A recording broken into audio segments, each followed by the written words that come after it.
Hello and welcome to the LampLighters Podcast, the podcast for all things hockey, for the fans and by the fans. I'm Zachary Hampton, welcoming you tonight, along with my co-hosts Jalen Corver and Lauren Smith. Tonight, on our first episode, we will be discussing all things Vegas, the expansion draft, who will the Golden Knights pick. We'll go through all the protection lists and break it all down for you. All of this, of course, will be announced on Wednesday night at the NHL Awards. We'll also break down those individual awards and which players will take them home. So sit back, relax, and enjoy as we light up these topics and then light up each other in the process. Before we get started, let's quickly introduce ourselves. Jalen? My name is Jalen Corver. I've been a long-time friend of Zach's. I'm a big Calgary Flames fan. I've been a fan my whole life. Kind of strayed the path from my dad. He's a big Oilers fan, but followed in the footsteps of my grandpa. He's a big Flames fan there, so that's always a good thing. And next is Lauren. I'm Lauren Smith. I've been a hockey fan for 4 years now. I'm a fan of the New York Islanders and have no hockey fans in my family. And I was the son of a Toronto Maple Leafs fan and a Colorado Avalanche fan, and somehow ended up cheering for Montreal of all teams. But I'll do my best to try and hide that and just walk in even balance, even though that's extremely hard at times, so most fans would note. Anyways, let's get right down to it, starting with the expansion draft. On Sunday morning, the expansion lists were released for all 30 teams around the league, and ever since then, Vegas has been combing through the lists and making trades with teams in an attempt to try and build up their best team possible heading into their first season of play in the 17-18 season. For the purposes of this podcast, we will slowly comb through all 30 teams and discuss not only the protection list, but also who would be best suited to be selected by each team, and more importantly, who will be selected by each team. So without much ado, we'll head straight into the Anaheim Ducks. Jalen? All right, so the Anaheim Ducks protected players under the 7-3-1 format, so that's 7 forwards, 3 defensemen, and 1 goaltender. They had 3 players that had no movement contracts, meaning that 4 players under no movement contracts that had to be protected, that being forwards Corey Perry, Ryan Getzlaf, and Ryan Kessler, and defenseman Kevin Bieksa. Rounding out their protected list are Ricard Raquel, Jacob Silverberg, Andrew Cogliano, and Antoine Vermette on forward, Cam Fowler and Hampus Lindholm on defense, and John Gibson in goal. Thanks, Jay. Obviously, there's a couple interesting things about the Ducks protected list. For starters, you notice on their defense, it really hampered them to have to protect Kevin Bieksa under those rules because they had to leave exposed both Sami Vatanen, their 26-year-old defenseman under contract at a very reasonable price at $4.875 million until the year 2020, as well as their shutdown defenseman Josh Manson, who really made a name for himself in the playoffs at a very affordable contract, rounding out at just over $800,000. Obviously, both of these options would be suitable for the Golden Knights, but Lauren, what do you think they would do? Well, I think an important thing to note first, the fact that they didn't ask Bieksa to waive his no-move clause, which is interesting because most other teams who want to protect additional young defensemen, such as Ottawa, had asked for enough. But I have them taking Sami Vatanen. I drafted my team as if there's no extra deals, seeing as we don't know what those deals are.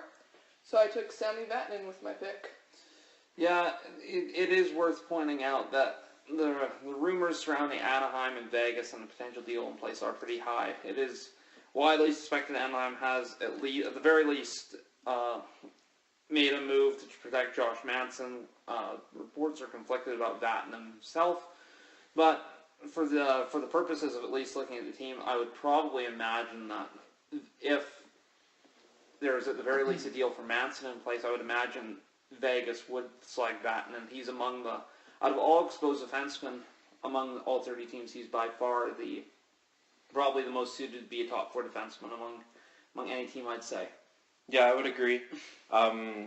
Definitely, when I was picking my team as well, I had assumed that Anaheim was going to protect both Manson and Vatanen. If for some reason reports are false and they don't protect Vatanen, I can't see Vegas not picking him. He would be the perfect defenseman for them. If both players are protected, however, I went with Logan Shaw on forward as their pick from Anaheim. All right. So we'll just move straight on to Arizona. Jay, what's the Coyotes situation there?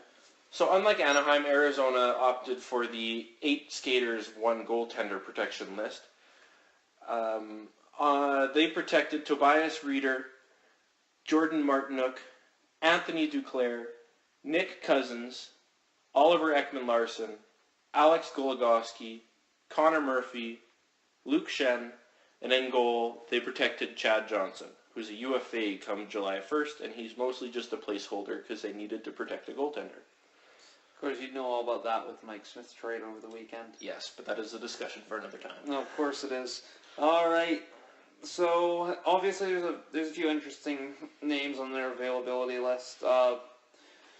I mean, apart from the pending unrestricted free agent Shane Doan, Radim Verbata, obviously you could look at a couple of names such as like an Alex Burmistrov, centerman, of course, who disgraced himself in Winnipeg, ended up in Arizona, and probably still has a lot of untapped potential. You could also look at Timu Polkinen.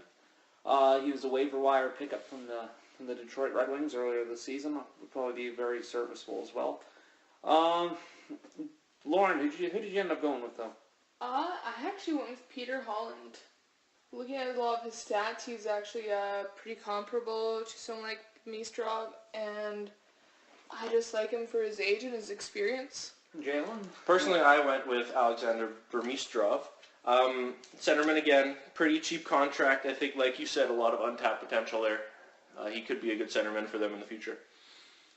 Yeah, I'd have to admit that I went with Burmistrov as well. I think that for a guy like Burmistrov, you would hope that he could put all the pieces together, and I think that ultimately an expansion draft, a risk like that would be worth it.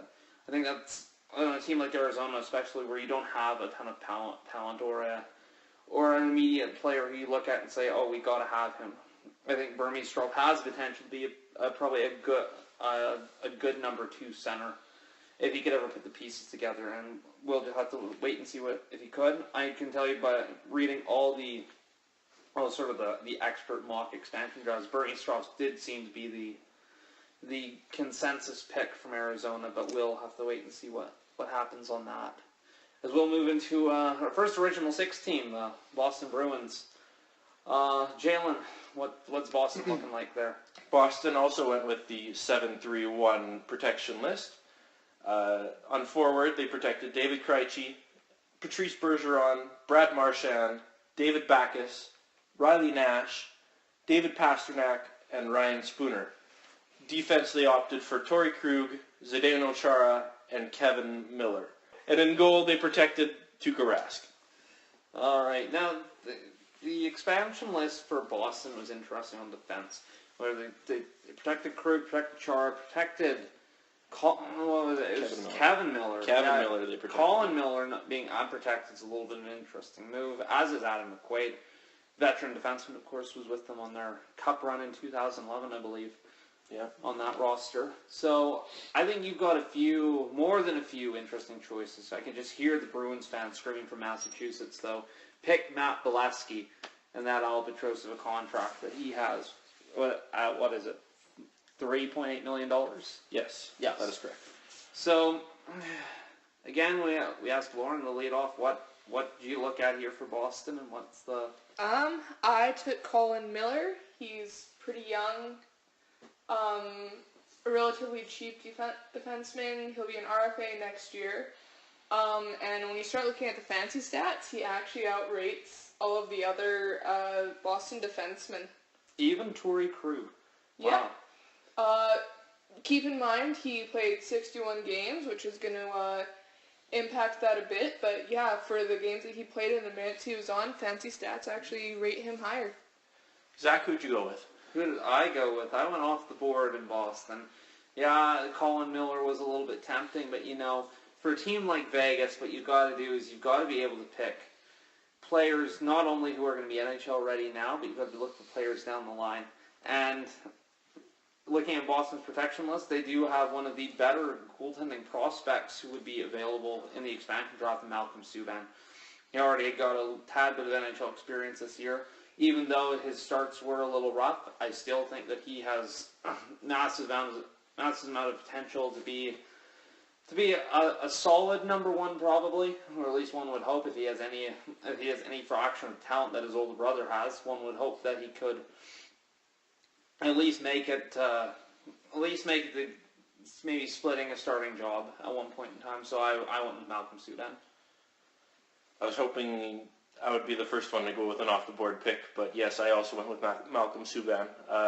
Like Zach said, Vegas is going to need goaltending prospects, not just goaltenders in the system on the big league right now. So, I also went with Malcolm Subban as a goaltending prospect. Good. It'll be interesting to see what happens there. Boston, I think, would be a team interested in making a trade to get rid of Blasky's contract, of course, last summer. Making that sort of a move didn't really pay off, and they could certainly afford that cap space. Onwards to Buffalo, though. Jalen, what's the Sabres looking like? Buffalo also went with 7-3-1 for their protection list. Noticing a pattern here. Yeah, obviously.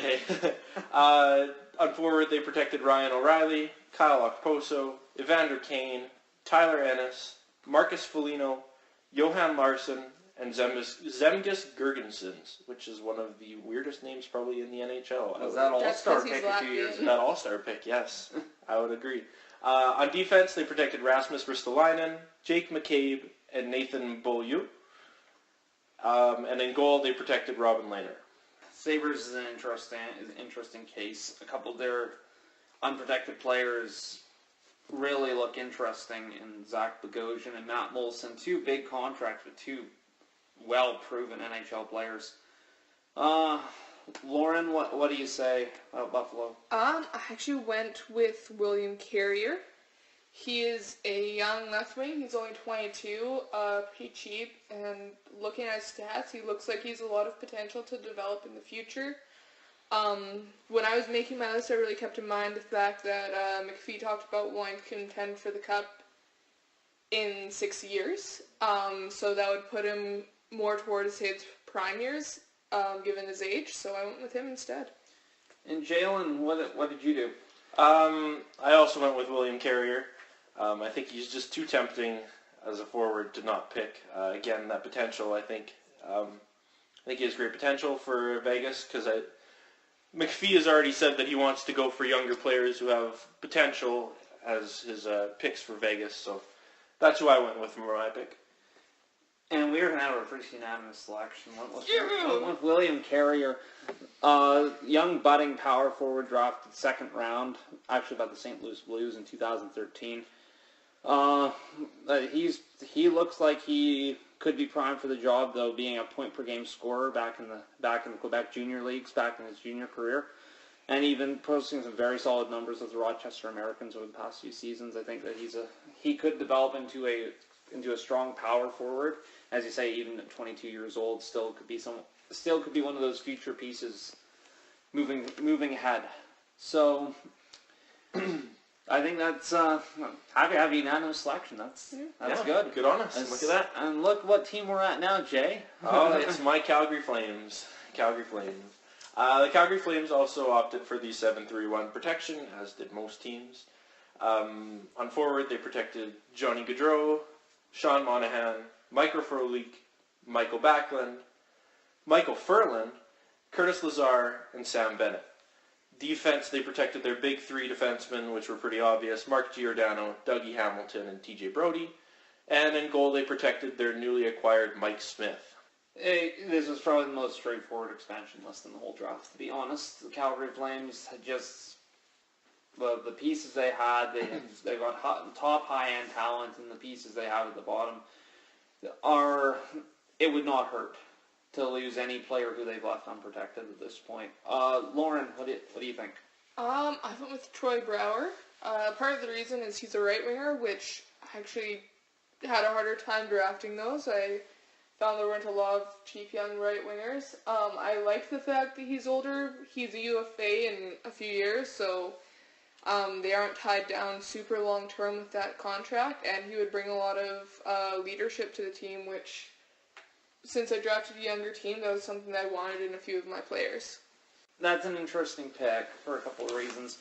Of course, Brouwer would be that one big contract Calgary would be probably looking to move away from. So I can't help but wonder if Vegas would want compensation for picking up Brouwer's contract. I think that at the price that Calgary got him at, and especially with some of their younger players going to be coming up for bigger deals, I think that Sam Bennett's coming up here rather soon, right?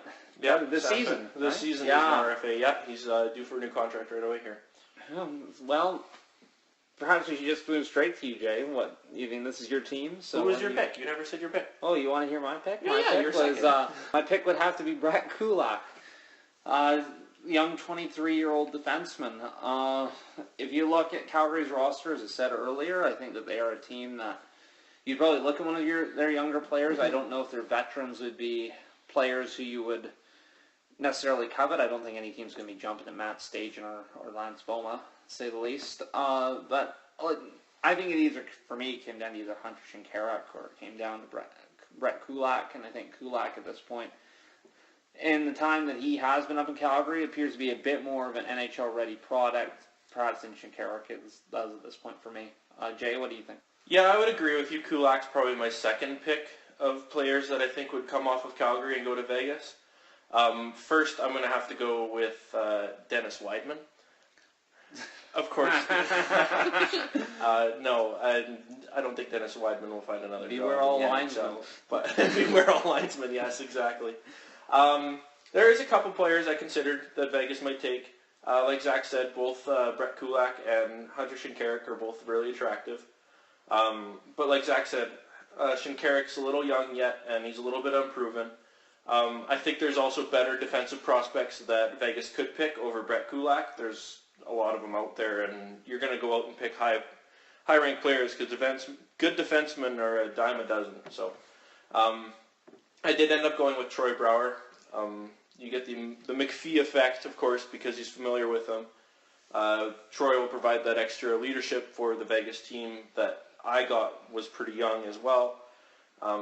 And, of course, as a Flames fan, I would love to get rid of that $4.5 million contract. I hope that's not driving this decision.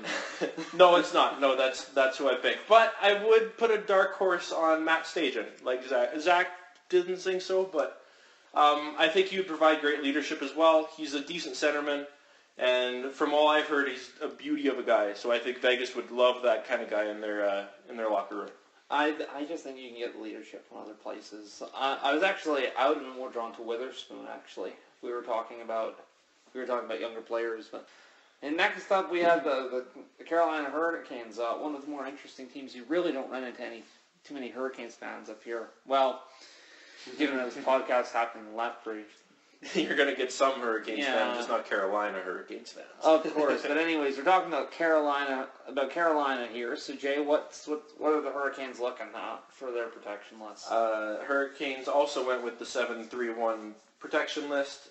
They have Jordan Staal, Jeff Skinner, Victor Rask, Teuvo Teravainen, Elias Lindholm, Philip DiGiuseppe. DiGiuseppe, yes, thank you. And Brock McGinn on forward. They opted with Justin Falk, Ryan Murphy, and Trevor Carrick on defensemen, and they also protected their newly acquired goaltender, Scott Darling. Man, point out that's a cap hit over $4 million for a Chicago backup. Little interesting there. That's a little high. They have quite a bit of money in their goaltending right now. Obviously, there's got to be a move coming there. Yeah. If the UFA is not until Cam Ward, I wouldn't be surprised. Cam Ward would be, 33 years old now, but he's got that championship pedigree.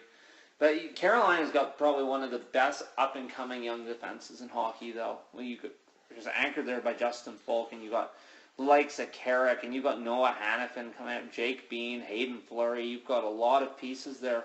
One would even look at perhaps good trading chips if you were to bring in a player like, Matt Duchene.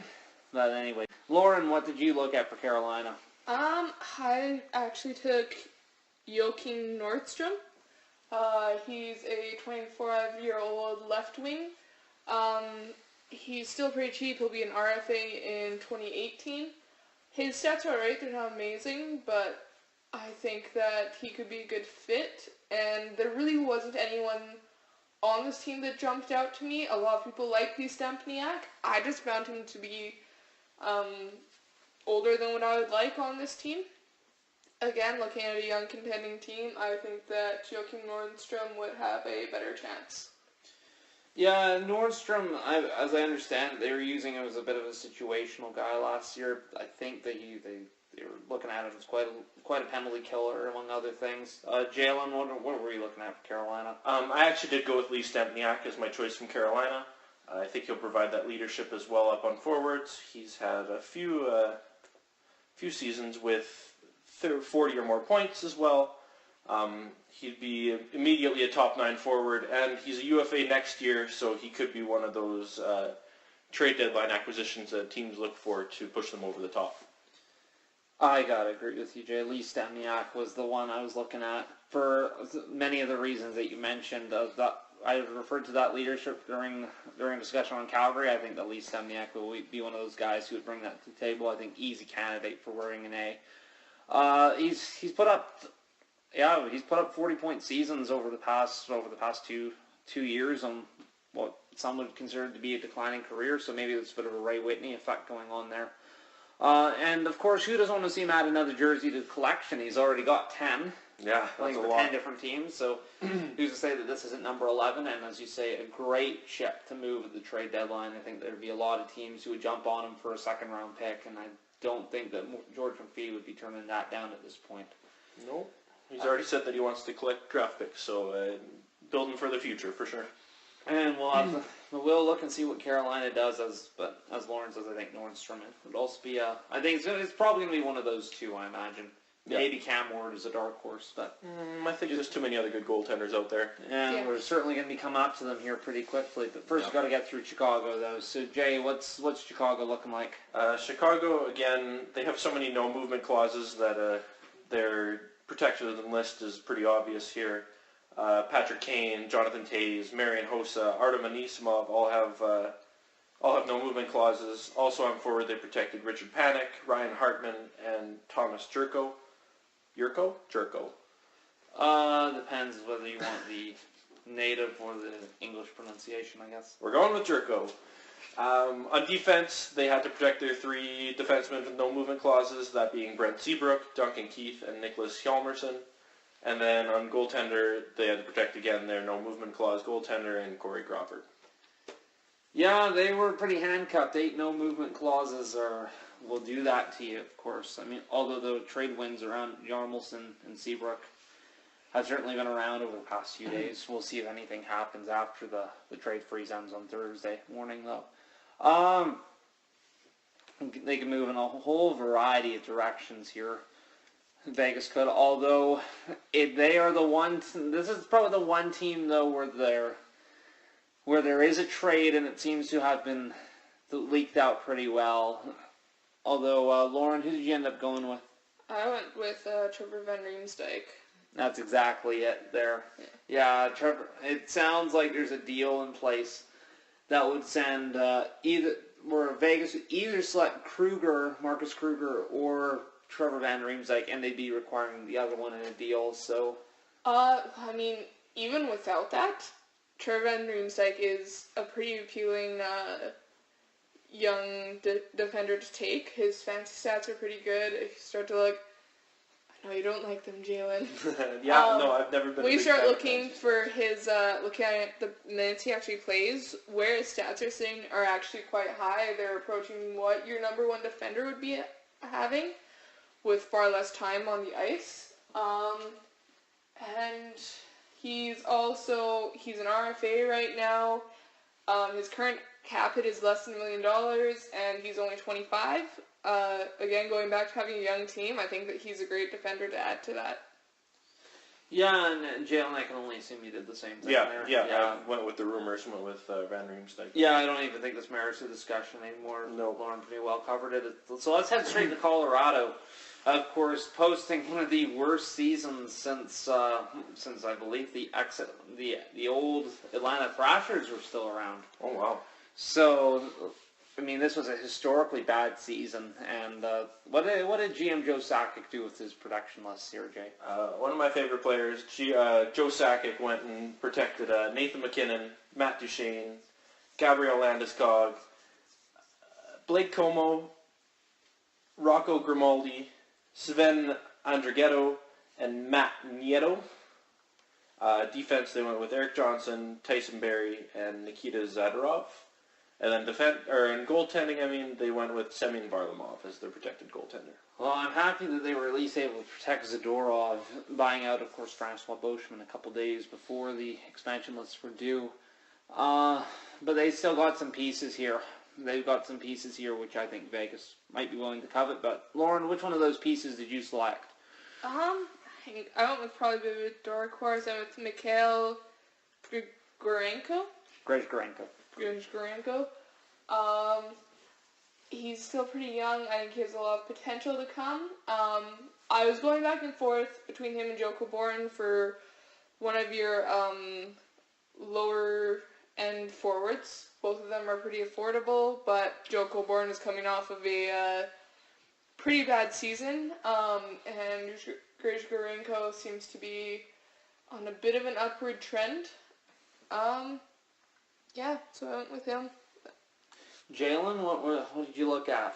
I also looked at him as one of my picks as well, but I opted to go for Calvin Pickard in goal.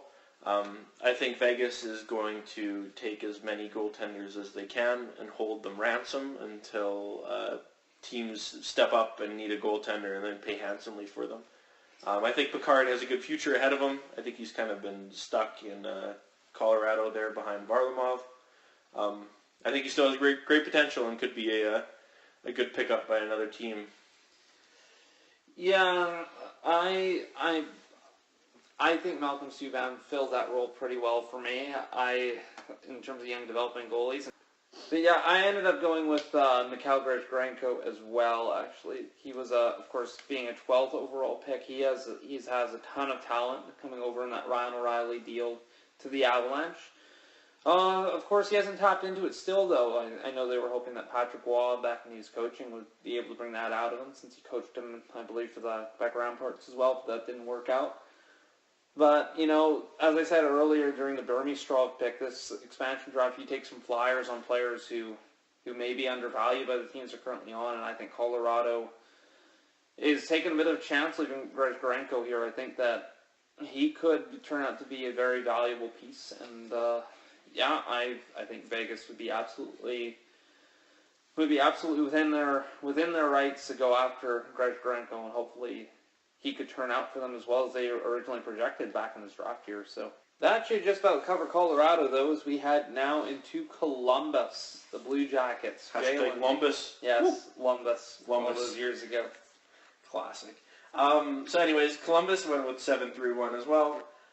They protected Brandon Saad, Brandon Dubinsky, Nick Foligno, Scott Hartnell, Cam Atkinson, Boone Jenner, and Alex Wenberg on forward. Defense, they went with Seth Jones, David Savard, and Ryan Murray. And in goal, they protected Sergei Bobrovsky. I could have predicted you were going to do that. Of course, that's like the best bit ever. Jay and Dan. Can't wait till they're back. Anyways. So, Columbus, another team that's got deals on the table. Apparently, pick number 24, which they hold on Friday night, is on the move to Vegas. Apparently, they've asked that they don't take some of their exposed players like Jack Johnson and is it Joel Anderson? Josh Anderson. And there's a couple other names they've asked to be protected. Corpusalo also in goal. Lauren, who'd you go with? Even without those, I would go with William Karlsson. He's a young centerman. He's an RFA next year, but he looks pretty good so far.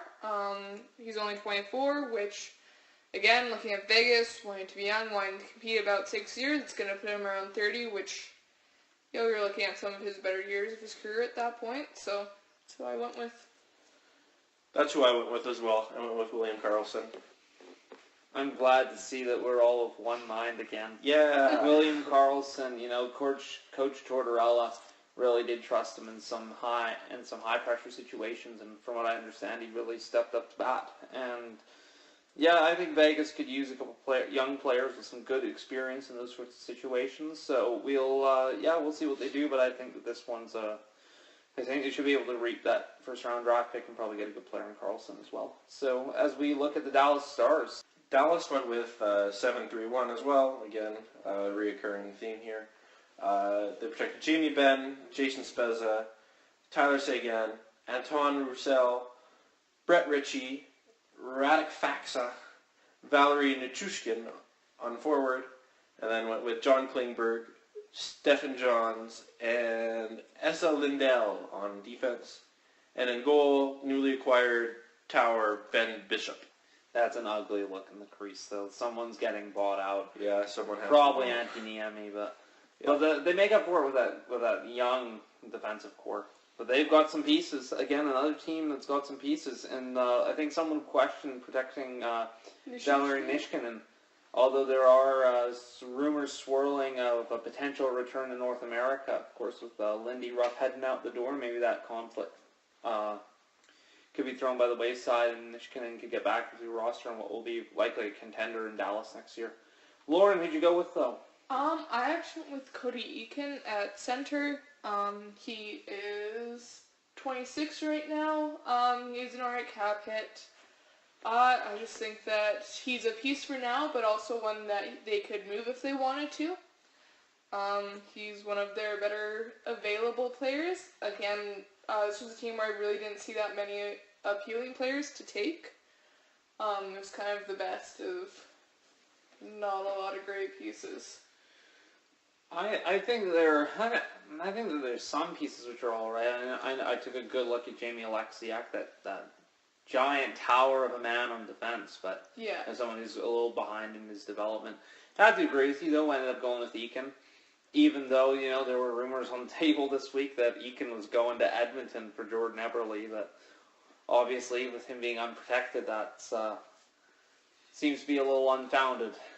But of course, Eakin's most famous, of course, for being a part of that. What was it, Jay? That 8-for-1 deal with the Kootenay Ice back in the WHL. Yeah, that was a pretty crazy deal. Yeah, but Eakin, he's good young centerman, and good young centermen in the league are hard to find. And he got some top line minutes last year. Tyler Seguin, so Jamie Benn. So yeah, I think Eakin's a pretty easy choice here. But Jay, did you go Eakin too? Yep, we're gonna make it 2 in a row that we're unanimous here. So. Yes, I also went with Cody Eakin. Like Zach, I also looked at Alexiak on defense, but I opted to go for Eakin on forward. He's signed for the next 3 seasons, I believe, so he'll provide a little bit of long-term stability on Vegas's forwards, and he adds a little bit of cap space, or he has a decently good salary as well. Well, there you go. That's as straightforward as you'd ever find. But let's get to my big shock of the expansion draft. Let's get to the Detroit Red Wings, a team that's vowed that they're not making any deals, but they made some noise over the weekend, Jay. And why would that be? Well, they protected a goalie that many people weren't expecting for them to protect. They opted for their veteran goaltender Jimmy Howard over Peter Mrazek in goal. That was kind of a surprise to most of the league. On defense, they went with Mike Green, Danny DeKeyser, and Nick Jensen. And then forward for protection, they went for Henrik Zetterberg, Franz Nielsen, Gustav Nyquist, Justin Abdelkader, Anthony Mantha, Andreas Athanasio, and help me out here, buddy. Athanasio? Okay, we'll go with that. And Thomas Tatar, Tater Tot back there. Yeah, personally, I guess I'll start off here while I'm still talking. Mrazek was very tempting to take, but he's a little bit of an expensive goaltender back there, I find, with his $4 million cap hit. I think that was a little too much for my team to take, so I opted to go for the young defenseman Xavier Ouellette on defense. Yeah, I got sucked into that trap. I went straight for Peter Mrazek. I think that is way too tempting to pass off. A 25-year-old goaltender who's supposedly, or at least supposed to be that number one bona fide goalie. He could be your goalie in Vegas for the next 10 years. I think he's without a doubt your starting goalie. I think it's a slam dunk pick for Vegas here. I think that. And it's with he's got 1 year left on his contract. I think this could be a real prove-it year for him.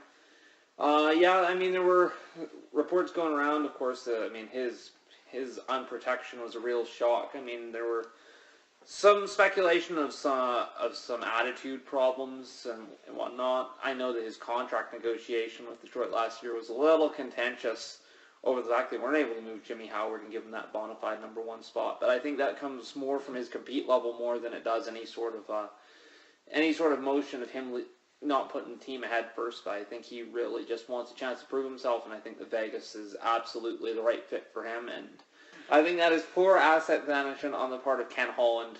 Remarkably great GM, probably one of the best in the league, but this is a real head scratcher. I also went with Peter Mrazek.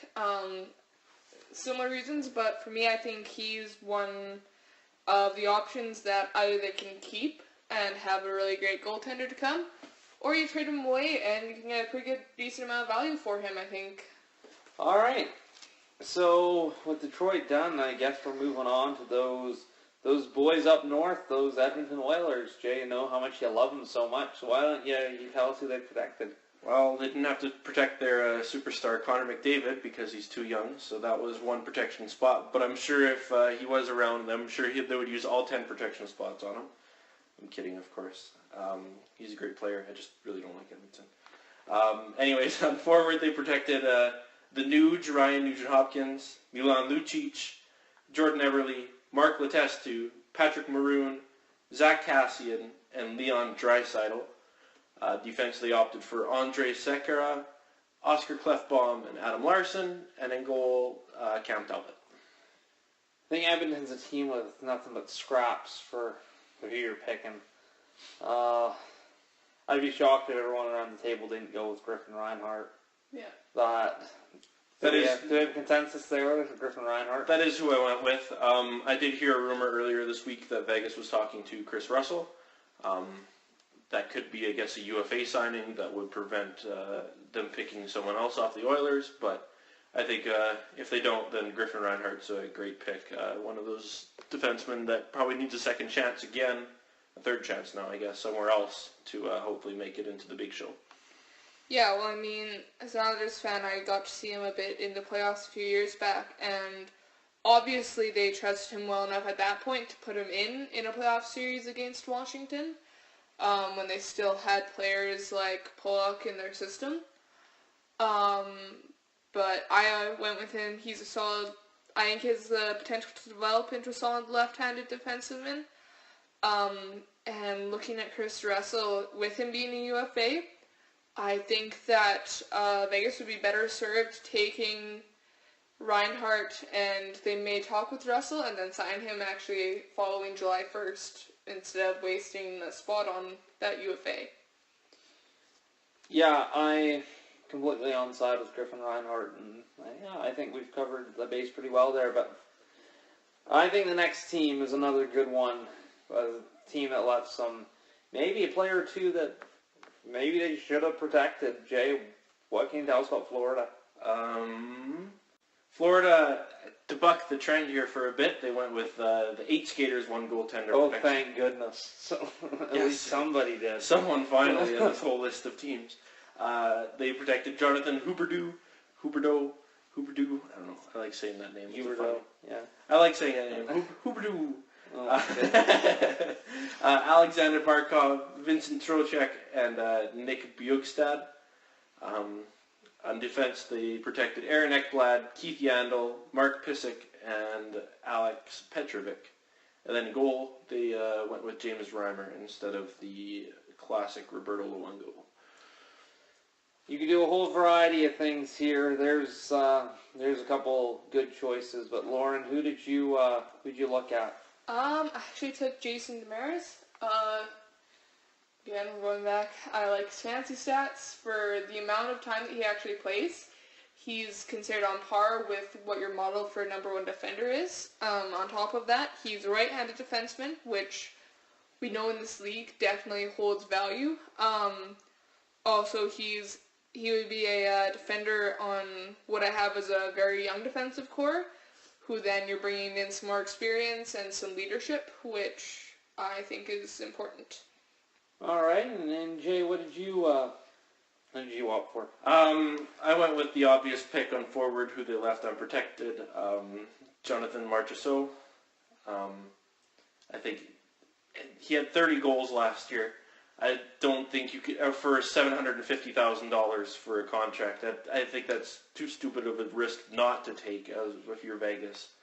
I mean, he may be a dud, but for that little bit of a contract next year, you sign for 2 more years, 1 more year. No, he has 1 more season left on his contract, yes. So he's got 1 more year, and I mean, yeah, I think you have to risk it. I mean, if he gets another 30 goals, you're laughing. So I think it'd be really interesting if for some reason they took Yager, but I don't think that'll happen. I think you call Yager and see if there's a chance, but... Well, but Yager's another UFA who you can take come July 1st unless he decides to stay in Florida. True, but I think you take advantage of the negotiating window while you have a chance to have it. You know, I don't know if you want him going around talking to other teams. I think that maybe there's a chance to get a deal done. You would look at it, but the leadership you would bring would be... You can't put a price on that, and he's still playing at a pretty high level, but I couldn't be sucked into Yager like Jay. I went for Jonathan Marchessault as well. I think he may only have 38 goals to his career total, but 30 of them came last season. I think that he is another risky pick, but you know, if he turns out solid down the middle, then I don't think you'd find a better bargain in the league. I think next year will be a feat for him to reproduce that. Although, why Florida? I'm guessing Florida must have thought that he wasn't the real deal. And who knows? Of course, Gerard Gallant is coaching Vegas this year, and you know, maybe he can rekindle the magic that Marchessault was playing under him. You know, of course, before he was left by the side of the road in Carolina instead of their arena there. So I don't know. I think the Yager option, that leadership would be invaluable too. So I'm interested to see what Vegas does in terms of Florida. Although that would be nice to see a Vegas member of the Traveling Yagers going around as well. So add another jersey to the collection. Why not? Just like Stempniak, eh? Yeah. All right, Jay. So what do we have for the Los Angeles Kings? Los Angeles Kings. They're the second team in a row to go with the 8 skaters, 1 goaltender protection list.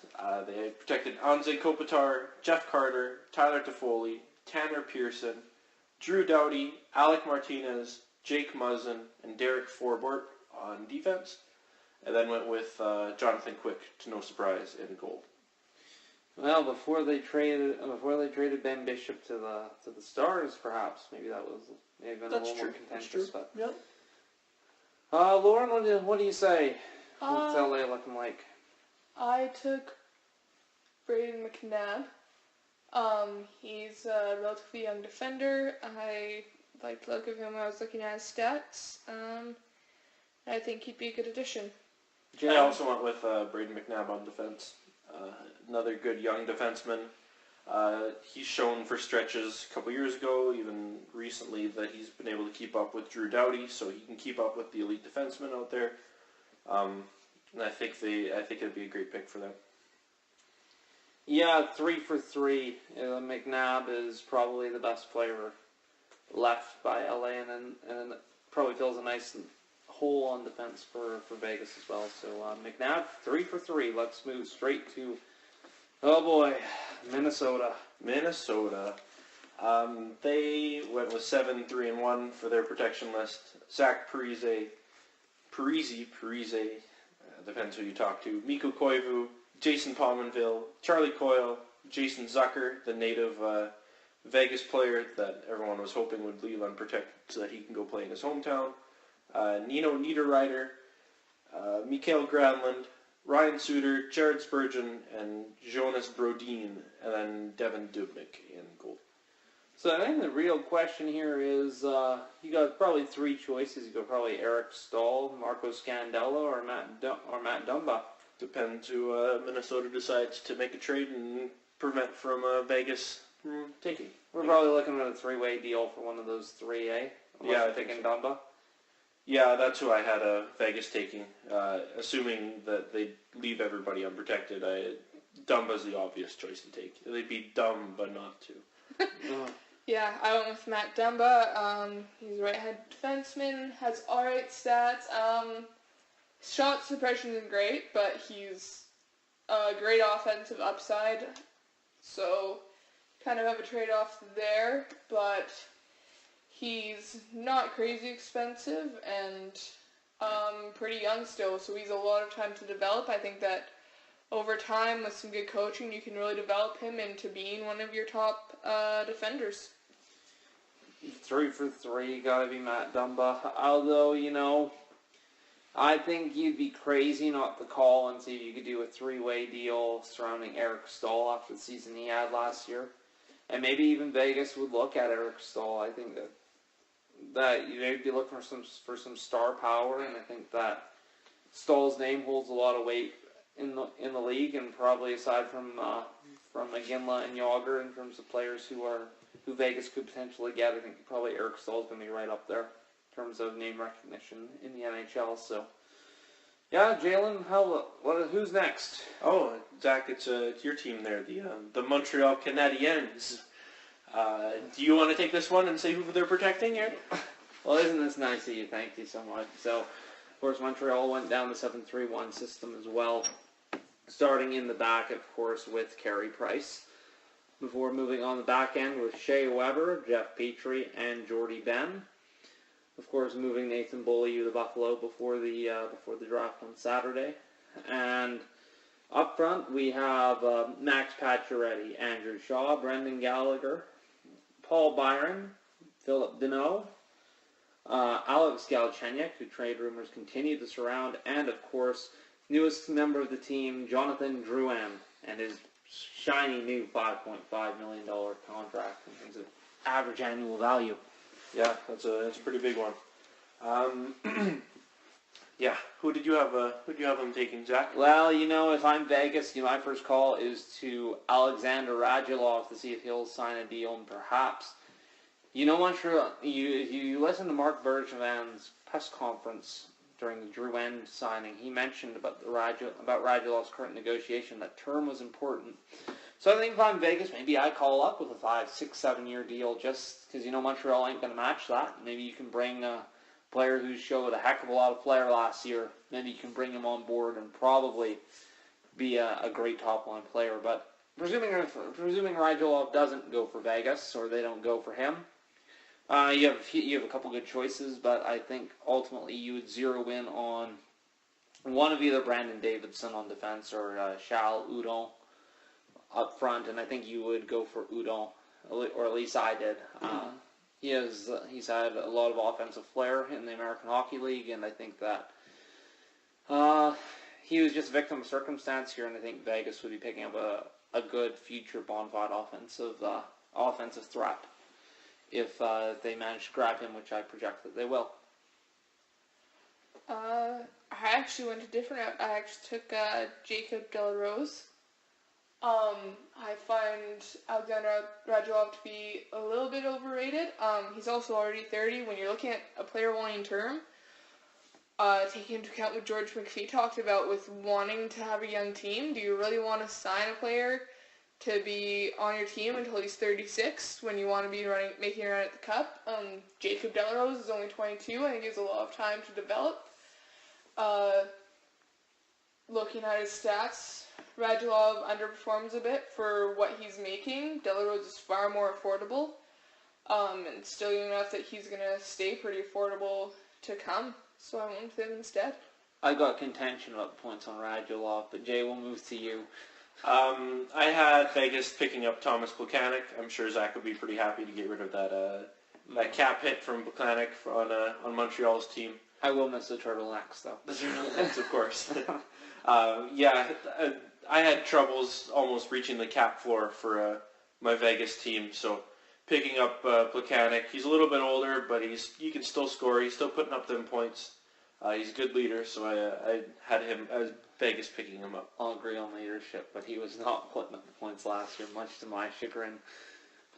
No, I think they could go numerous ways in Montreal, and as I said earlier, wouldn't be shocked to see Brandon Davidson go over that way either. So, but let's get to the Stanley Cup finalists this year, the Nashville Predators, and of course they found themselves in hot water too with their protection lists. For sure. So they went with the 8 skaters, 1 goalie protection list. They have quite the back end there, so they needed to protect as many of their defensemen as they could. Surprisingly, they didn't go with 5, but we'll get on with that in a couple teams here. On forward, they protected Philip Forsberg, Kalle Järnkrok, I believe. Okay. Ryan Johansson and Victor Arvidsson. On defense, they protected PK Subban, Roman Josi, Matthias Ekholm, and Ryan Ellis, and then went with Pekka Rinne in goal. And Jalen, who did you pick out of that? Obviously, you got a huge name up front who was left exposed. And did you fall into that trap going for James Neal? I definitely fell into the trap and went with James Neal. He's been to the Stanley Cup final a couple times now. He's won it with Pittsburgh. It was too tempting not to take him. You got to add a guy of that pedigree to your team as a leader, so I went with him. And Lauren, were you James Neal as well? No, I actually took Colton Sissons. Coming off of the playoffs they had, he's pretty tempting. Again, super young. Has shown that he has a ton of potential. James Neal, while he's a big name, I actually don't like the number of penalties he takes. I find him to be, when you look, who's he traded for? He just scored the game-winning goal in the Stanley Cup. Hornquist. When you look at their stats over the last few years since their trade, they're actually very comparable players. Difference is James Neal takes all the penalties, and if I'm Vegas, I really don't want someone who's somewhat undisciplined when I can get someone younger, and it would be a bit of a gamble, but in these playoffs, he's shown that he has a lot of potential to take on that center role, and under a high-pressure situation, he really performed. No, I mean, Neal only had 35 penalty minutes this past season, but point taken over 500 in his career. Yeah, absolutely went for James Neal. X40 goal scorer. How many of those are you going to find in the expansion draft? And, if you're going to be fielding a proper hockey team, you need some top-line talent. And I know there's a top-line talent coming up a few teams from now who we'll get to, but absolutely James Neal looks like he could be the number 1 winger on a pretty bad team, and that seems to fit the bill for Vegas next year. So let's move right in. Speaking of bad teams last year, let's move into New Jersey. New Jersey. They also went with the 8 skaters, 1 goalie protection list. Protected Taylor Hall up front, along with Travis Zajac, Kyle Palmieri, and Adam Henrique. Defense sees Adam Green, John Moore, Damon Severson, and Mirko Mueller protected. And in goal, they have Corey Schneider protected. And Jalen, who did you look at here? Obviously, a team here in New Jersey that is not to be terribly envied. I'm going to continue my trend of picking some older leadership-type players, and I went with Mike Camilleri. His classic dropping the one-knee slap shot. Definitely, snipe shows up in the top corner would definitely help up on a Vegas team. I think he'd be a great pick for Vegas. Former Flame, former Hab, former Flame twice, I guess. Only player I've ever seen that's traded halfway through a game. That's still classic. But great for the community as well. Great ambassador. For sure. Yeah. Lauren? I took John Merrill on the defensive end. He's a left-handed defenseman. He's still relatively young at only 25. Not a massive contract. He looks like someone who could have a decent amount of upside, and if nothing else, while he's not the major offensive defenseman, he's pretty solid when you start looking at his actual defensive stats, and I think it's always a good idea to have a few solid stay-at-home defensemen on your team. Yeah, I went completely off the board on this pick. I went to a young forward, Stefan Newsen. Is that his name? Stefan Newsen? Your guess is as good as mine, buddy. Yeah. Anyways, for a former first overall selection, went 21st overall in 2011. Just strikes me as the sort of player Vegas would be looking for, a player who's not fully developed yet, but at the same time looks to be bringing fair bit of talent to the table.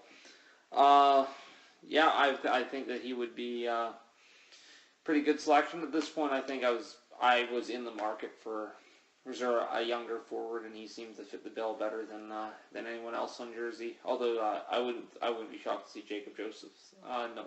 Jacob Josephson as a bit of a dark horse there, for sure. Next up, Lauren's team, the New York Islanders. Do you want to go through with who they protected? Sure. Up front, they protected Andrew Ladd. Obviously, he has a no-move clause. They also protected John Tavares, who I believe, does he still have a no-move clause? Yes, he still has no move clause. I wasn't sure if it kicked in yet. And Anders Lee. On the defense, they protected 5 players. Obviously, they protected Boychuk, Leddy, Hamonic, who were their big 3. Everyone anticipated them being protected unless they had managed to move one of them, which, while there were talks of that with Hamonic, didn't happen. Ryan Pullock, which is an obvious choice. The controversy comes in when you look at Adam Pellich being protected. And then in goal, we kept Thomas Greiss over Halak. Take one look at the past season, and it's pretty obvious why that happened. So thanks, Lauren. Obviously, you could look in a couple different directions here. That ultimately, when I was thinking about who Vegas might take from the Islanders, bearing in mind that it sounds like there has been a trade between the two teams, but we will take a look at, we will just ignore that fact here for a minute. Because it's so unclear as to what it is. Yes, there had been a trade between Vegas and the Islanders, but doesn't look like we got specific details on that as of yet, other than that the injured contract of Mikhail Grabowski appears to be a part of it, but that isn't a selection. For my purposes, though, I looked at the sort of the questionable protection on the back end there of Pellich, and noticed that he had 2 choices in either 2 solid defensemen in Thomas Hickey and Calvin DeHaan, who were left unprotected. Well, if I were personally building this team, I would likely go with DeHaan. I think that after reading said questionable article, I would wonder if they wouldn't go for Thomas Hickey. So if I had to lock one in, I would probably imagine that Hickey's going to be taken on Wednesday night if they don't end up opting for a forward. Well, it all depends on what that trade is. But I went based on the fact that there was no trade instead. And while a lot of people were saying actually the more popular choice would be Brock Nelson, when you really start looking at it, actually I would take Ryan Strome over Brock Nelson. He's about 2 years younger, same cap hit. Looks like he has a lot more upside. He had a bit of a down year last year, but really bounced back. But if there is some protection on the forwards, which seems to be most likely, I then go with Calvin DeHaan. I think he has more potential than Thomas Hickey, and is a bit cheaper. Yeah, I also went with Calvin DeHaan, assuming that he's not one of the players protected in one of the trades that they plan to make with Vegas. Now, Nikolai Kulemin was the aforementioned name being batted around, but still unconfirmed as of now, so we'll opt with who we've got on the back end there. As we move into the New York Rangers, we move from Long Island there straight into Manhattan. So Jay, what are the Rangers doing? Rangers went and protected Rick Nash, Derek Stepan, Chris Kreider, Matt Zuccarello, JT Miller, Kevin Hayes, and Mika Zibanejad. On defense, they went with Mark Stahl, Ryan McDonough, and Nick Holden. And in goal, they protected one of the best-dressed guys in the NHL, Henrik Lundqvist. Might still take Subban over him, but we'd have to see. The Rangers, they've got a couple key pieces who have been exposed here. Obviously, the buyout of Dan Girardi happened a few days before this, so they were able to hold on to Nick Holden. Little surprised that they didn't make a move, perhaps, to protect Antti Ranta in goal. You never know. Via trade. Yeah, they might, but we'll see how that unfolds. But I imagine that he would be the consensus pick here. Jay, is that the case? Yeah, definitely had to go with Ranta. Still has another season before he's UFA and only had $1 million, so you can't go wrong. Yeah, well, with him, again, he's another goalie that either they can keep and you have a solid backup or potential starter, or you trade him to another team. Pretty, Would love to see him. A lot of upside. Would love to see him traded to be a backup up in Calgary for a couple of years. I'd be appealing to me there. So. Have a battle of Alberta between him and Cam Talbot up north. Yeah. Battle the ex-Rangers backup. Exactly, yeah. See who's actually better. Now, hold on a minute, Jay. We aren't... Somebody around this table did not pick Antti Ranta, but instead opted in a different direction for me. Michael Grabner? I am a sucker for speedy scoring forwards, and Mikkel Grabner sure fits the bill there. I think that Vegas still needed some scoring, and I already had them with 4 other goalies. I don't think they were going to opt for 5. So yeah, I went with Grabner, obviously a player who's been moved around already a fair bit into his career, but he came into New York and has been he was a 27 goal scorer this past year, and that is extremely reminiscent of what he's able to do with the Islanders back, almost scoring 35 back about 5 or 6 seasons ago, and I'd go with Mikkel Grabner here. I do think they need some top 6 talent, and I think Grabner, if he can maintain those scoring levels, would certainly fit the bill. If he can maintain them. Mm-hmm. As you would be painfully aware, Lauren, as we move into the nation's capital. Let's go to Canada, Ontario. Ottawa. For sure. Just gonna simplify matters, eh? Yes, exactly. So for Ottawa, they protected 7 forwards, 3 defensemen, and 1 goaltender. They went with Mike Hoffman, Derek Brassard, Mark Stone, Kyle Turris, Zach Smith, J.G. Peugeot, and Ryan Dzingel. Is it Dzingel? Yeah, you're is right. The D silent? Dzingel. No, not like Django. It's Dzingel. And then defense, a little bit of a surprise here. A little bit, I guess. Dion Phaneuf, Eric Carlson, and Cody Ceci. And in goal, they went with Craig Anderson. Not the Hamburglar? Not the Hamburglar, no. No burgers out in Vegas this season. All right, so we all know it came down to 2 players here. I think we can safely assume everybody around here and in the hockey world will either be picking one of defenseman Mark Mathot or forward Bobby Ryan. Jalen, would you like to open up discussions here? Sure. I did consider both. It was a tougher choice than anticipated, but I did end up going with Mark Mathot on defense. Ryan is very attractive for that, but that's a big cap hit to take on if you're Vegas, and he's already 30. So I opted for Mathot. He'll provide some good, stable defense for Vegas with a very young core coming through with all the picks. I think he'd be a great top-line defenseman. Yeah, I have to admit, Jay, I went in the opposite direction there. I went for Bobby Ryan. I think that, $7 million cap hit and all, I think that he really showed in the playoffs this year, being part of that Ottawa team that went to the conference finals. I think that I think he certainly has the talent to be in that top 6. Yeah, he hasn't, obviously putting together very low 25 points this season, but, I think that we can consider this year a bit of an aberration for the amount of talent that he has. And I imagine that maybe perhaps a change of scenery being the main guy as opposed to falling in behind Eric Carlson and getting out of Guy Boucher's 1-3-1 might be a little more suited to his talents. Lauren, what did you end up going with there? Mine's actually pretty out there compared to most people's. I actually went with Frederick Claesson. He's 24 years old. Right now he's only making $650,000. But when you start looking, I compared him directly to Mathot, who's 31.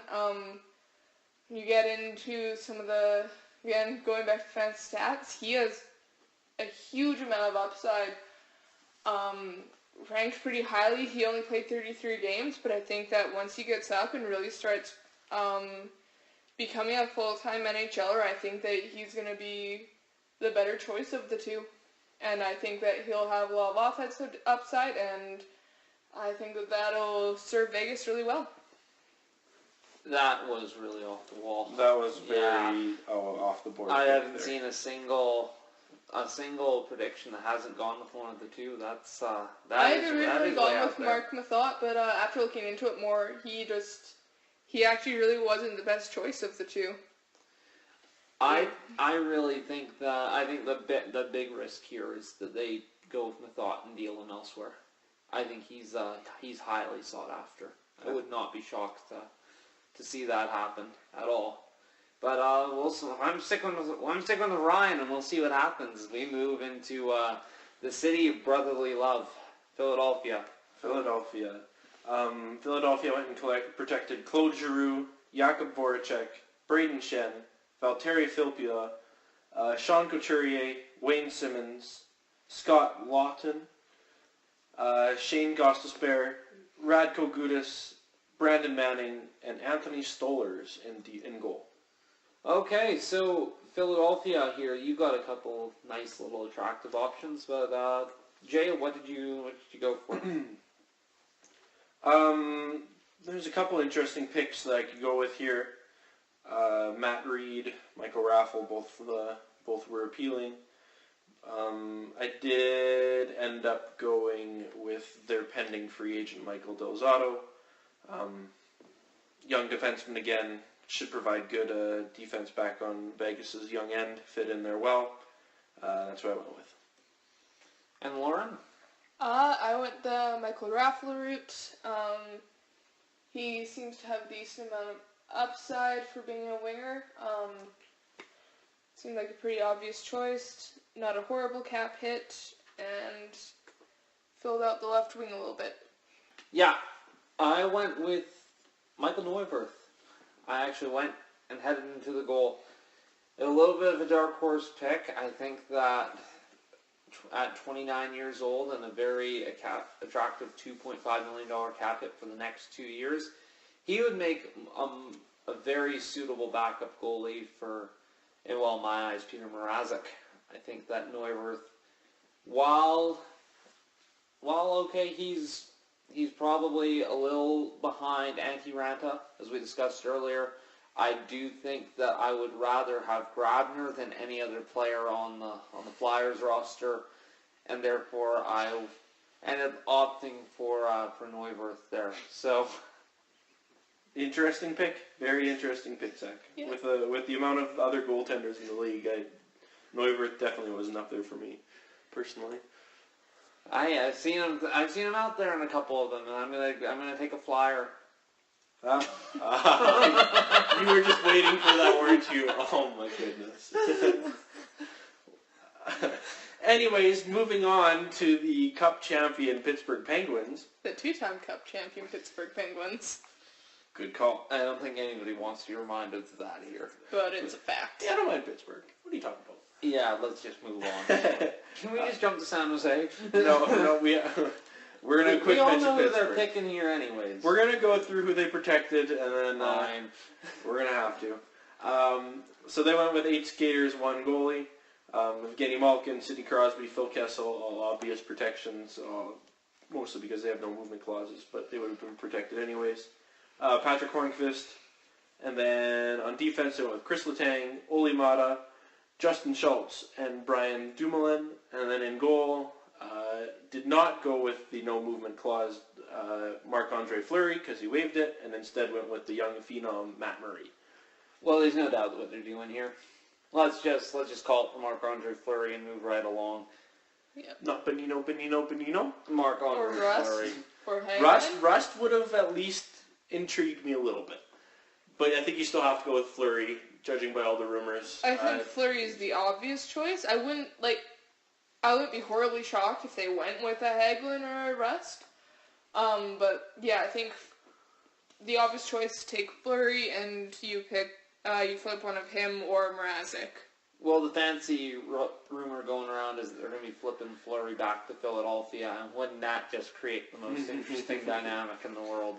That would be very interesting out in Pennsylvania. I would love to see if Fleury did the same thing with the teammates on his helmet. And he was going to wear Penguins' names on his Flyers helmet. I think that'd be quite interesting to see how Philly fans would react to seeing Crosby's name on the back of Fleury's helmet. I don't think they'd take that too kindly. I don't think so either, for some reason. This is also the city that booed Santa Claus, so as we look at the San Jose Sharks.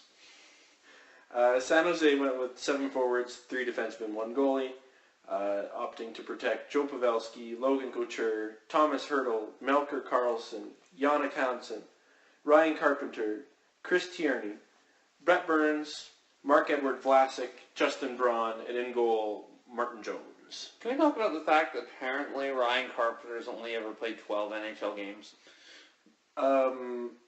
Apparently that is the case, yes. That is what happened. And they used a protector spot on him. They must think rather highly of him to protect him and not a player like Joel Ward. That's definitely a little bit of a surprise, hey? Yeah, it is. Well, Joel Ward is also 36 right now. So. Or even Mikhail Bodker. That's interesting too. But I know that they want to get out from being under Bodker's contract too. So. And Lauren, who did you pick? So I chose Brendan Dillon for my pick. He's a 26-year-old defenseman, UFA in 2020. Has quite a bit of upside and would provide some experience to a defensive core. Yes, I also went with Brendan Dillon. 26-year-old. Everything exactly like what Lauren said. Nailed it right there. Let's make it 3 for 3, shall we? Brendan Dillon in a very affordable cap hit. He's a very solid defenseman. And I think that given all the options on San Jose, that he would probably be one of the more attractive ones. I don't see them going after Joel Ward or Mikhail Bodker. I think that they might take a look at Aaron Dell in goal. I don't think that he has quite the resume as any of the other goalies to be taken for consideration yet. And I end up going with Dillon. I think it'd be very interesting if they went and took a flyer on Patrick Marleau or Joe Thornton, though.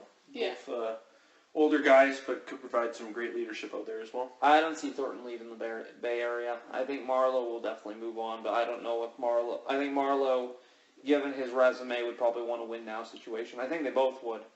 I don't know if Vegas would be the right fit for either one of those guys at this point in time. That's true. As we move into the... St. Louis Blues. St. Louis. St. Louis went and protected Vladimir Tarasenko, Paul Stastny, Alexander Steen, Jaden Schwartz, Patrick Berglund, Vladimir Sobotka, Ryan Reeves on forward, and then went with Alex Pietrangelo, Jay Bouwmeester, and Joel Edmondson on defense, and Jake Allen in goal. Can we talk about what a disaster it is to protect Ryan Reeves? There's not much other players on forward to protect there. David Perron, Yuri Laterra. Laterra. I guess. Tyrati is always an intriguing pick. Even Landon Ferrero or Magnus PRV would be off the board picks that I think would be interesting. I could never see Vegas taking a run at Ryan Reeves, so I've got no idea why they did that. But no. Who did you take, Zach? I was going to pick Ryan Reeves, of course, but if they protected him. No, I went with Lettera. I think that my rendition of Vegas was in desperate need of a centerman. I needed a centerman who could play on the top line with some high-quality wingers, and Lettera has the credentials. He has played with Vladimir Tarasenko a lot. He knows how to set up a winger who can snipe. And given that my rendition had both Bobby Ryan and James Neal, two players who know how to put the puck in the back of the net, we could use a player like Laterra who has the experience playing with skilled snipers to be a good top line center. So, Lauren, what did you end up going for? I took one that could be considered unusual by some people. I actually took your former first overall pick, now Yakupov. Part of it was I had a lot of centers. He was my last of 3 right wingers. He's an RFA this year. I think he's only 23, but I think with the past 2 seasons, he'll be taking a bit of a pay cut, and Vegas could be a good place for him to get a second chance. See what he does under new management, see if they can kind of re-spark what made him a first overall pick in the first place, and I think it could be a good place for him to get that second chance, or third chance. Yeah, Lauren, I think you really nailed it on the head there. I am going to have to go with Yakupov as well. That's who I picked. I think he's a great reclamation project for Vegas. You can advertise him as a first overall pick. I think you never know. I think you have to take a waiver on him. Taking a waiver on him? Yeah, take a flyer. That's the word I'm looking for. Take a chance. Take a chance. You want to say the phrase, take a chance on him? Take a chance on me. You have to do that every time you play Monopoly, right? Take a chance. Cool. Let's move on to Tampa. Tampa protected Steven Stamkos, Ryan Callahan, Nikita Kucherov, Alex Killorn, Vladislav Nemestikov, Andre Palat, Tyler Johnson, Victor Hedman, Anton Stroman, Braden Coburn, and Andrei Vasilevsky in goal. So, that is one well-protected team. I was going through the roster myself, and I couldn't really find a great player to pick. Lauren, what did you decide to go with? I went with Cedric Puckett. At 23, he's a center.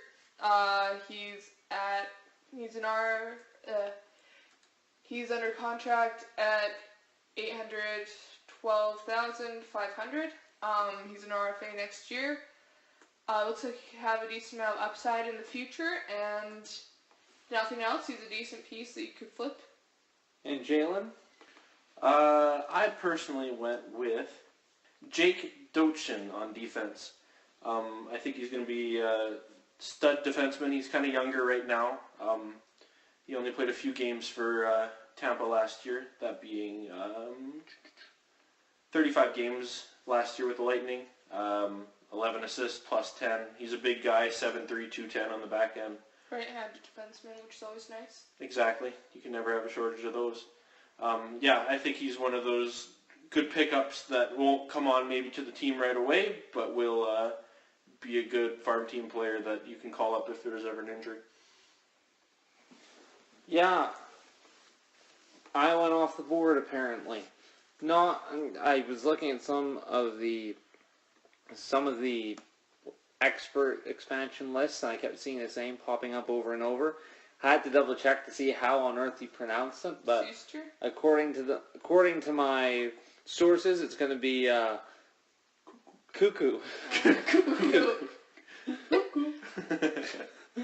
Yeah, Slater over there. I'm just going to call him Slater from now on. That's his first name. Defenseman taken in the, believe it was a 2012 draft, another first-round pick. Tampa's going to be losing 2 of them in a week in my world, but yeah, I was looking at him, another young defenseman with some potential, and I think that would be a good choice for Tampa Bay. So, moving on to the next team, that being the Toronto Maple Leafs. Toronto went with the 7-3-1 protection list. Nazem Kadri, James Van Riemsdyk, Tyler Bozak, Leo Komarov, Matt Martin, Josh Levo, and Connor Brown on forward, Morgan Riley, Jake Gardner, Connor Carrick on defense, and Frederick Anderson in goal. Looking at who Vegas would take, I had them again as I did with Tampa right before, kind of taking a younger player, maybe not fully into the NHL yet, Kirby Reichel. I think he's going to be a stud on forward for them eventually. With the ton of young, good forwards playing for Toronto right now, it kind of seems like maybe he doesn't have a spot there. And I think he would do really well out in Vegas. Yeah, I took Kirby Reichel as well. At only 22, he's a really affordable RFA. He plays on the left wing. Right now, he could still be down in your AHL team, developing more. But I think you could definitely use him as a call-up and see he may, on another team, really thrive and manage to make the big league next year. Yes, I decided to go with Kirby Reichel as well. 22 years old, at a very affordable cap hit. A former first-round draft pick by the Columbus Blue Jackets in 2013, 19th overall. Obviously has a lot of talent to bring to the table, but as was said earlier, obviously, I'm buried under a lot of players on Toronto, and I think he would be a very valuable asset to a very young Vegas organization in desperate need of some very high-end quality talent. As we move now on to the Vancouver Canucks. Jay, what did Vancouver decide to do with their expansion list? Vancouver protected both the Sedins, Daniel and Henrik, Louis Eriksson, Brandon Sutter, Sven Barchi, Marcus Granlund, both former Flames, Bo Horvat, and then on defense, Alex Edler, Chris Tanev, and Eric Gudbranson, and then opted for Jacob Markstrom in goal. So obviously we have some players who have been unprotected who would be familiar to the average hockey fans, players like Derek Dorsett and Lucas Zabiza. Lauren, who did you decide to go with? I ended up going with Lucas Zabiza to give some more depth on my defensive line. You're bringing in, with that, a lot of my picks have been kind of, on defense, have been a lot of prospects, guys that have a lot of potential. This would bring in a second real bona fide NHLer and could really serve them well on defense. Yeah, I gave Lucas Zabiza some thought. Obviously, a player here in Lethbridge who we were able to watch play back in his junior days. However, I think there were better options. I know that Brendan Gaunce has been a player who's been attracting a lot of attention, but I decided to go with Reid Boucher, a young player who hasn't had a chance to been able to prove himself as of yet. The most games he's been able to play in an NHL season has been 39. But he has been able to slowly begin his development, even though he hasn't entirely gotten there yet. But I do think he would be a player who's a little bit ahead of Gaunce in terms of his development. So I think Boucher would be a good addition to Vegas, maybe for the farm system, maybe for the top six down there to begin his development. Yeah, and I did end up going with Gaunce as Vegas' pick from Vancouver. 26th overall in 2012. He hasn't done much in the NHL yet, but you never know. A fresh start may help him. He's kind of questionable for the start of training camp, but I think long term he'd be a great pickup for Vegas. As we move into Washington and look at the Capitals, Jalen, who did the Capitals protect aside from Alex Ovechkin? They also protected Nicklas Backstrom, Marcus Johansson, Lars Eller, Tom Wilson, Evgeny Kuznetsov, Andrei Burakovsky, and then on defense went with Matt Niskanen, John Carlson, and Dmitry Orlov, and of course protecting one of the best goalies in the NHL, Braden Holtby. Yes, another very straightforward expansion list. There were a couple minor surprises on theirs, but overall it was a very, very predictable expansion list. Lauren, who did you go with from the Washington Capitals? I went with what's probably the obvious choice, Philip Grubauer. Young goaltender, has proved himself to be a really solid backup, and I think he has a lot of potential to develop further into a starter. Either you keep him as Vegas, or he's another goaltender you could likely flip to a team that's in desperate need. And Jalen, who did you take a look at? Grubauer definitely piqued my interest. He was another goaltender that I thought maybe the Flames might pick up as their number one this year before settling for Mike Smith. I did end up going with Nate Schmidt on defense. Smooth skating defenseman, would be a great pickup for Vegas. He's already playing top 4 minutes in Washington, and he would continue to play top 4 minutes in Vegas. Yeah, he's a player who really came into his own on the very short-lived Washington Capitals playoff run this year. But he did manage to impress a lot of experts and a lot of casual fans too, and for that reason I did go with Nate Schmidt also as my pick from the Washington Capitals, given that I already hit 4 goalies, Grubauer, even though he seemed like a decent pick. The 4 goalies already sort of moved me away from that. Although I wouldn't be surprised if they took a short run at TJ Oshie in free agency. I think that the shootout specialist could be somebody who they might keep their eye on if they're looking to make a little bit of a splash in the free agent market, or perhaps Mr. Game 7 himself. Final team. The Winnipeg Jets, also the newest team in the NHL prior to Vegas coming in. Winnipeg protected Mark Scheifele, Blake Wheeler, Brian Little, Matthew Perreault, Adam Lowry, Joel Armia, Andrew Kopp, Dustin Byfuglien, Tyler Myers, Jacob Trouba, and Connor Hellebuyck. So, Lauren, who did you end up going with? Obviously, some big news out of Winnipeg that Toby Enstrom waives his no-trade clause. Yeah, I ended up going with Marco Dano, 22-year-old centerman. He's going to be an RFA next year. Pretty reasonable cap hit at this point.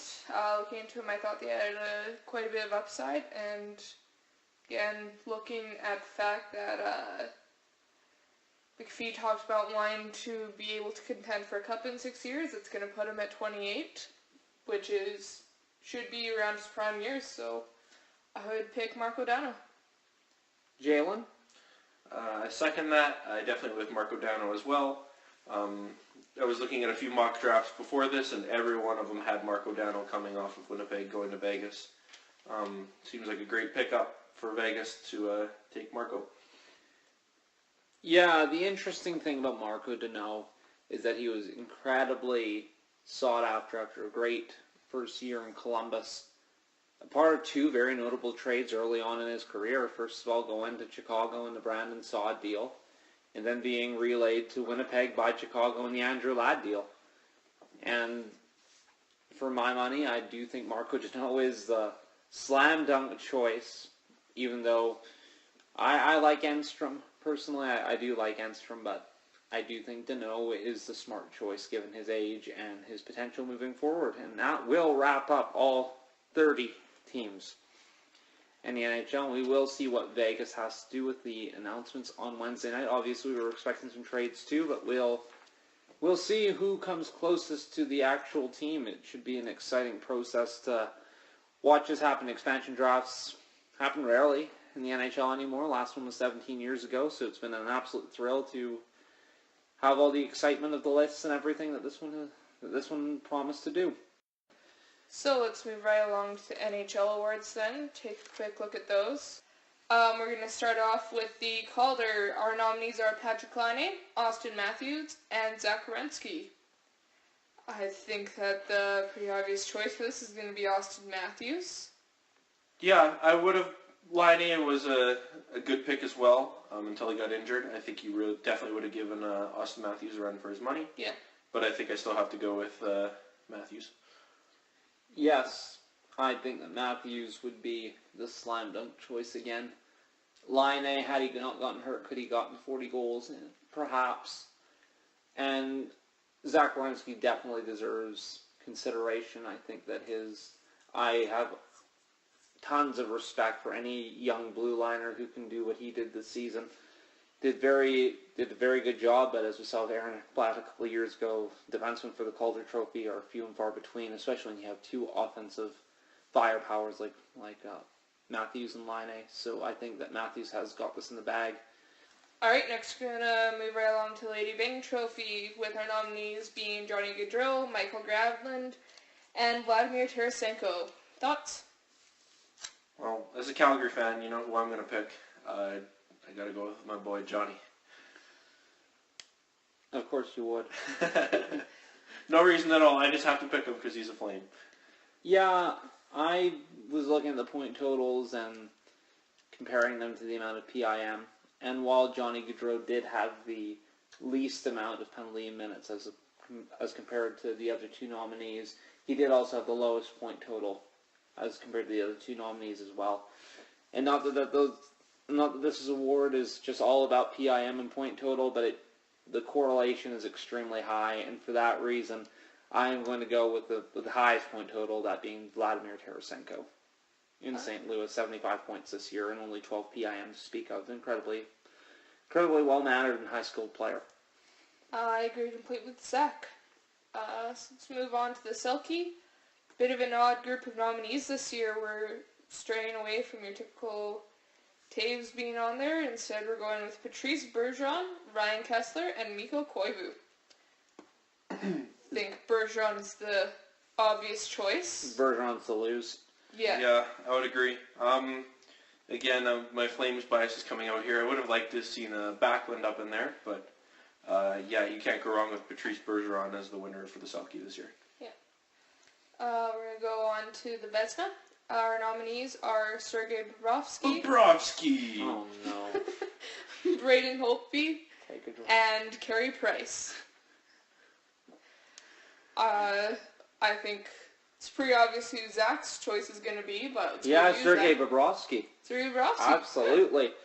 I think that when you look at what he's done, I think any time that you see a goaltender nominated for the Hart and the Vezina, I think it's pretty clear who's winning the Vezina trophy. Yeah. I think without a shadow of a doubt, it's Sergei Bobrovsky. I'm shocked that Carey Price even made it this far in the process. Being able to watch him this year and knowing that he went through some pretty rough stretches, I think it's more of a reputation nomination for him this year.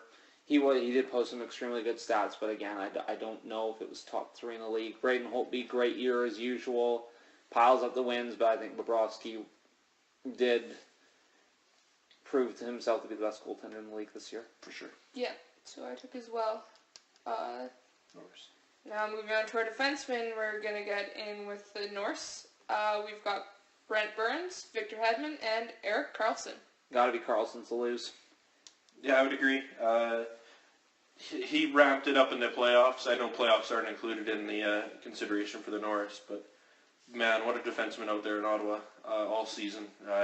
You got to go with him for the best defenseman this year.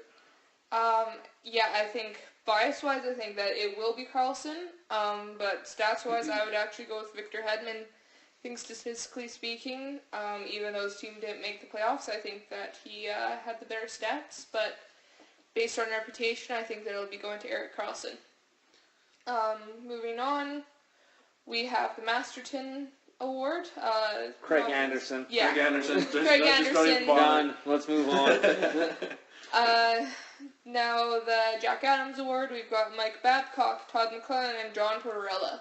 Well, you know who I'm going to bat for, and I've been going to bat for him since the very beginning of the season. Got to be John Tortorella. Torts. When you look at what happened to John Tortorella this year, starting out as the coach of the American World Cup team, and knowing that they went 0-3 in that tournament, everybody calling for his head, and he came out with the Blue Jackets and steered that ship to over an 100-point season.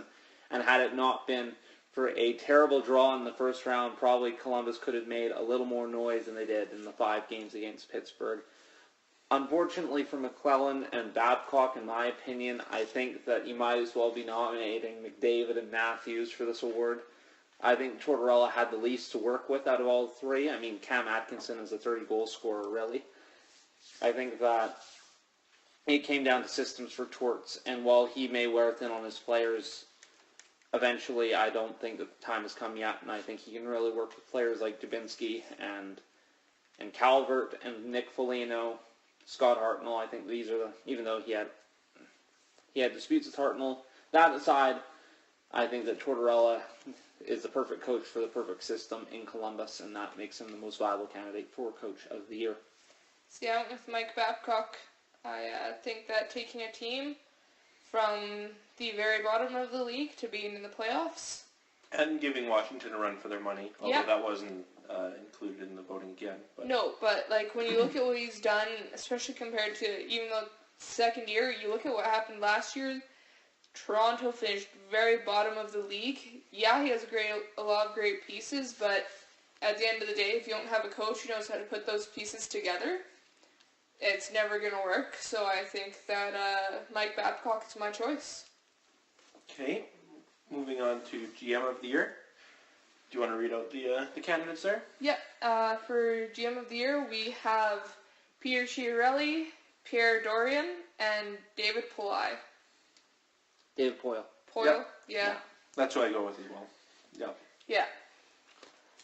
Yeah, I think you'll get Nashville. It's Smashville. It's a little bit of a punch to the gut to have him nominated in the year that he acquired PK Subban in.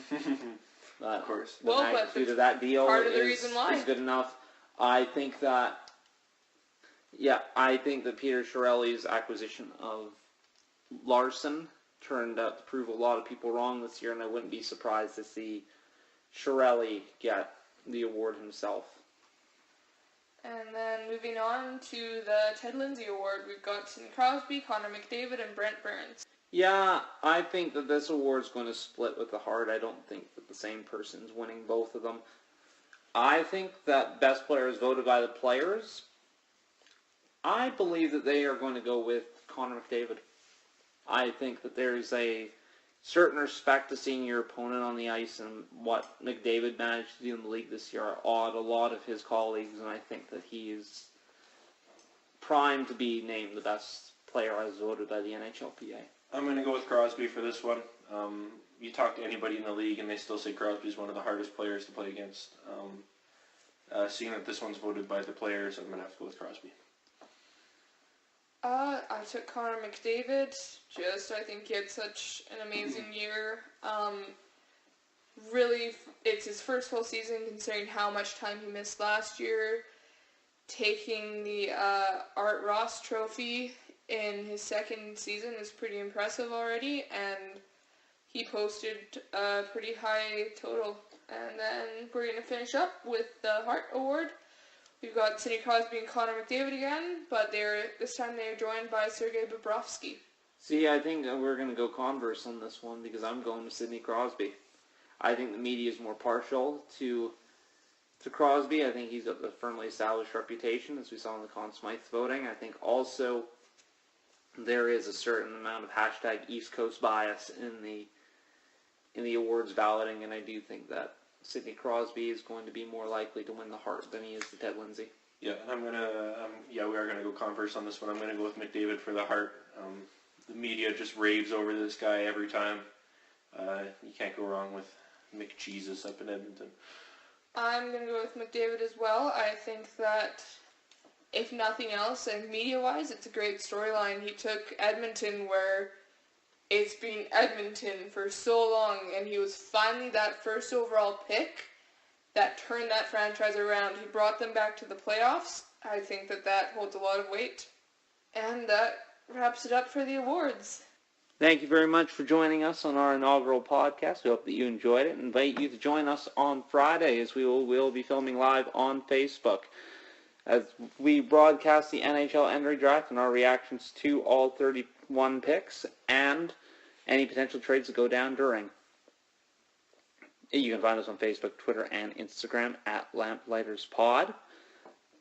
And we will be also filming our regular podcast, and should be next week, and it should be available as of Thursday at the latest. Thursday at the latest. We will be more consistent on that as time moves along.